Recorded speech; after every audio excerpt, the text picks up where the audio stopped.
আজকে আপনাকে দেখানোর চেষ্টা করব কোনো ডেস্কটপে যদি মাই কম্পিউটার আইকন শো না করে তাকে শো করতে পারবে সেটা আপনাদের জানার চেষ্টা করব। তো প্রথমে আমরা উইন্ডোজে যাব, তারপর সেটিংয়ে ক্লিক করব, তারপরে পার্সোনালাইজেশন ক্লিক করব। ক্লিক করার পরে আমরা এখানে থিমে ক্লিক করব। থিমে ক্লিক করার পরে ডেস্কটপ আইকন সেটিং ক্লিক করব। তারপর এখানে আপনার যা যা দরকার এখানে টিক মার্ক দিলে সেটা আপনার ডেস্কটপ আইকন শো করবে। এখানে আমার দিচ্ছে গেম দরকার, তারপর কম্পিউটার দরকার, তারপর নেটওয়ার্ক দরকার।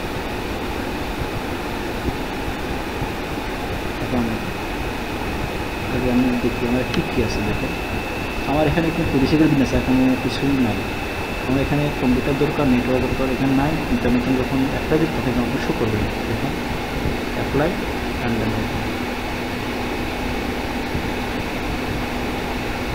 দেখছেন আগে এটা ছিল না, কিন্তু এখন এটা আসছে।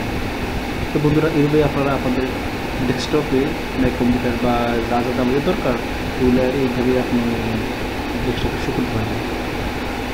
তো বন্ধুরা আজকে ভিডিও পর্যন্তই। আশা করি ভিডিওটি ভালো লাগছে। এখন ভিডিওটি ভালো লেগে থাকে অবশ্যই আমার ভিডিওটি লাইক করবেন এবং সাথে সাথে আমার চ্যানেলটি সাবস্ক্রাইব করতে ভুলবেন না এবং আমাদের সঙ্গে থাকবেন। আর নিত্য নতুন ভিডিও পেতে হলে অবশ্যই আমাদের চ্যানেলটি সাবস্ক্রাইব অবশ্যই করবেন। তারপর আপনার নোটিফিকেশনে বেল আইকনটি ক্লিক করে রাখবেন যেন প্রতিদিন ভিডিও ছাড়লে যেন আপনার ডিভাইসে আপনাদের শো করে নোটিফিকেশন শো করে, তখন আপনি সাথে সাথে আপনার ভিডিওটি পেয়ে যাবেন।